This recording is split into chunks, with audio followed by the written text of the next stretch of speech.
Olá, pessoal. Estamos aqui para mais um vídeo e dessa vez falaremos sobre sistemas de amortização. Então, até coloquei já um exemplo numérico para facilitar um pouco aqui a nossa análise. Imagina quem tem lá que financiar 50 mil reais, pagar esses 50 mil reais em 12 meses e a nossa taxa de juros é de 2% ao mês. Sempre importante e necessário que a periodicidade dessas parcelas seja igual ao período que aparece aqui a taxa de juros. Então, são 12 meses, a nossa taxa de juros aqui é mensal. E aqui nós temos o seguinte: podemos pensar que vamos pagar em 12 parcelas, assim como foi colocado ali em cima nos dados, e começamos com um saldo de dívida do valor financiado, que é aqueles 50 mil reais. No período seguinte, quando nós chegarmos lá no próximo mês, daqui a 30 dias, nós precisaremos pagar uma parcela, e essa parcela que a gente paga, ela vai ter um pedaço dela que é juros e um pedaço que vai amortizar a nossa dívida. Se nós pegarmos esses 50 mil reais, que era o nosso saldo final lá no período zero, no momento que nós tomamos o financiamento, nós vamos ter lá no final do período 1 juros. Esse juros é o valor, aqui como se fosse o saldo final do período anterior. Eu coloquei aqui essa com o saldo inicial só para facilitar um pouco a nossa leitura, mas que é exatamente o saldo final do período anterior, e ela multiplica aqui a taxa de juros contratada. Vou colocar o cifrão antes da identificação da coluna e da linha para travarmos aqui essa célula.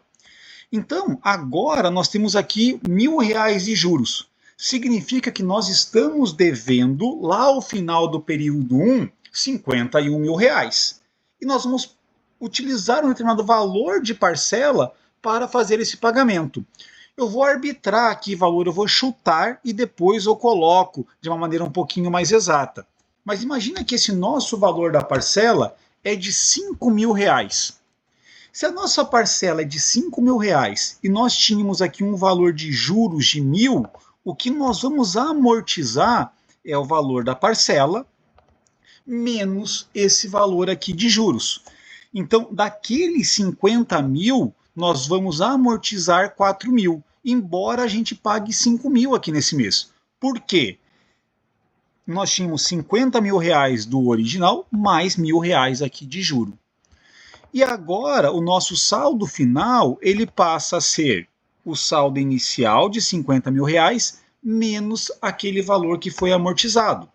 Agora, ao final do período 1, nós estamos devendo 46 mil reais, depois que pagamos 5 mil reais. Desses 5 mil reais que nós pagamos, R$ 1.000 foram para juros e 4 mil para amortização. Quando chega aqui no segundo período, a gente vai lá carregando essa dívida aqui de 46 mil reais. E da mesma forma incide juros. Só que agora o valor que nós temos devendo é 46 mil. Então os juros não vai ser o 1.000 que nós tínhamos anteriormente, ele é menor. Nós amortizamos já uma parte desse valor. Então temos aqui um juro de R$ 920 reais.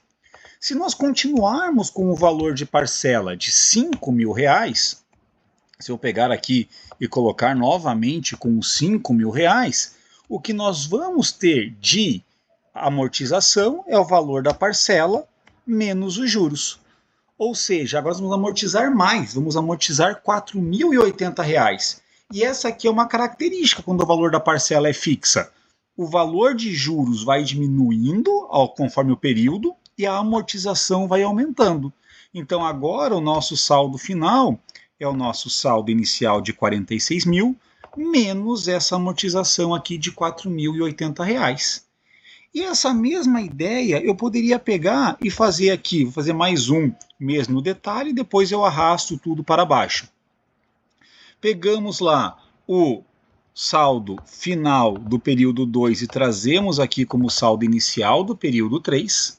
Vamos calcular os juros aqui arrastando da mesma forma, e agora ele já é menor, né? Embora seja aqui a mesma fórmula, né? O saldo inicial vezes a taxa de juros, como o saldo inicial agora é menor, nós temos aqui um juros menor, de R$ 838,40.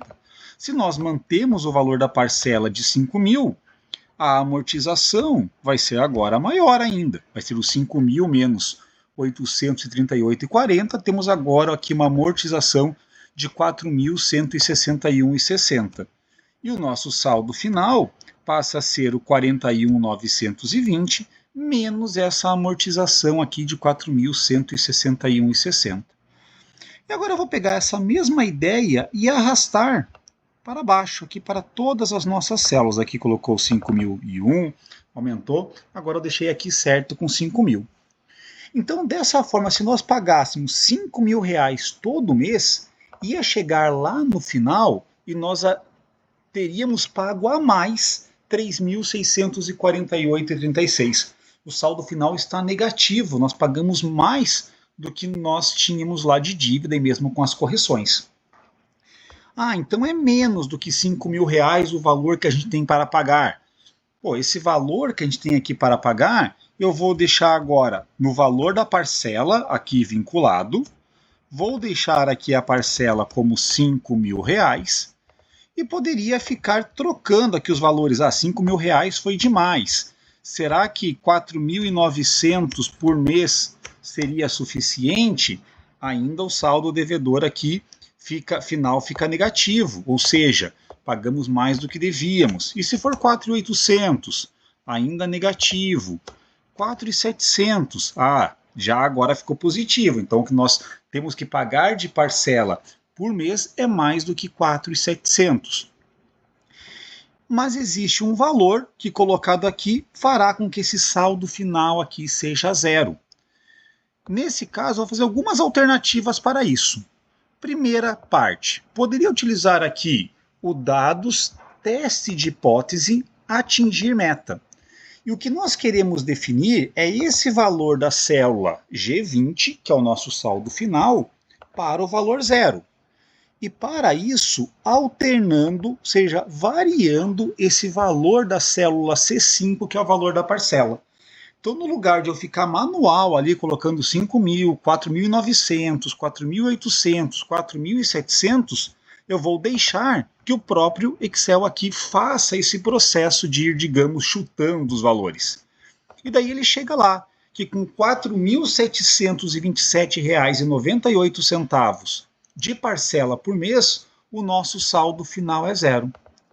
Essa característica de nós termos aqui o valor da parcela igual é o chamado tabela Price. Então até vou renomear aqui o exemplo para Price, que nós chegamos aqui nessa característica da tabela Price. E se o valor da parcela é sempre o mesmo e o saldo ele diminui, o saldo devedor a cada um dos meses, então o valor de juros diminui. Mas como a amortização ela é igual ao valor da parcela menos juros e juros diminui mês a mês, o valor da amortização cresce mês a mês. Então, no caso da tabela Price, nós pagamos mais juros nas primeiras parcelas, amortizamos menos nas primeiras parcelas, pagamos menos juros nas últimas parcelas e amortizamos mais nas últimas parcelas. Essa aqui que é a dinâmica na tabela Price. E daí eu trouxe aqui também algumas alternativas de expressão. Então, nós poderíamos calcular o valor da parcela se o V representa aqui o valor financiado, R$50.000, o I, a taxa de juros, que é 2%, o N, o número de meses, o número de períodos, que é 12. Utilizando essa expressão daqui do V, que está na célula C8, vezes o I, que está na C9, vezes o 1 mais I elevado a N, que está aqui na célula C10, divididos por 1 mais I elevado a N menos 1, isso aqui nos fornece o valor da parcela. Deu lá aquele mesmo valor do 4.727,98. E ainda existe aqui no Excel uma função chamada PGTO, em que eu poderia colocar qual que é a taxa lá de juros, o I. O segundo parâmetro ali seria o nosso número de períodos. Então, o número de períodos aqui, 12. Depois, o valor financiado, que é os 50.000, e ele retorna lá os mesmos 4.727,98. Mas aqui, como ele já faz dentro de uma ideia de fluxo de caixa, vai ficar com um sinal negativo. E eu trouxe aqui também uma fórmula para a gente fosse fazer depois lá no Python para a criação da tabela price lá, já colocando aqui dada uma variável valor financiado, uma variável taxa juros e uma variável num parcelas, como que a gente calcularia ali valor parcela. Então, dessa forma aqui, nós temos a explicação do que acontece na tabela price. A tabela saque, ela vai ser muito parecida. Eu vou copiar essa ideia, todo esse esquema que eu tinha criado ali na tabela price, só que na tabela saque, o que vai acontecer é que a amortização é constante. No lugar de nós termos sempre um valor da parcela fixa, nós vamos ter um valor fixo, um valor constante de amortização. E se nós temos aqui uma dívida, um financiamento lá de 50 mil reais e ele vai ser pago em 12 meses, nós temos que por mês amortizar 50 mil, ou seja, o valor financiado, dividido aqui por 12, que é o nosso número de parcelas. Então essa regra aqui de valor financiado por número de parcelas dá quanto que nós temos que amortizar a cada um dos meses. E daí agora, vou até apagar essa parte do que está aqui escrito e vamos fazer o seguinte, que todo mês nós temos que amortizar R$ 4.166,67. Vou colocar isso aqui em cada um dos meses. E agora, o valor da parcela ele vai ser dado pela soma do valor de juros mais o valor da amortização. Então, essa regra de que o valor da parcela é igual a juros mais amortização, ela também existia aqui na price. Se nós somarmos 1.000 com o 3.727,98, dá o 4.727,98. Se somássemos o 925,44 com o 3.802,54, dá o 4.727,98. Da mesma forma que aqui, que a gente soma o valor de juros com a amortização para ter o valor da parcela. A diferença é que na tabela price, primeiro nós calculávamos o valor da parcela, calculávamos aqui os juros, e daí o valor da amortização era dado pelo valor da parcela menos os juros. Na saque, a gente calcula o valor da amortização, calcula o valor dos juros, e o valor da parcela ele é dado pela soma de juros e amortização. Então, essa aqui é a diferença aqui de uma para a outra. Então, na saque, a gente tem valores iniciais de parcelas maiores.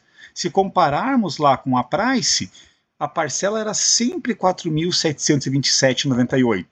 Na saque, a gente começa pagando mais. Só que com isso, a nossa amortização é maior. Com a amortização sendo maior, os juros passam a ser menores. E daí, com isso, o valor da parcela vai decrescendo. Chega até um momento em que ela é mais baixa do que era lá o valor da parcela na tabela price. E o resultado final aqui ele acaba zerando também na saque. Então, dessa forma, a gente tem aqui os elementos para conseguir calcular uma tabela de amortização, seja no caso da tabela price, seja no caso da tabela saque. Obrigado e até a próxima.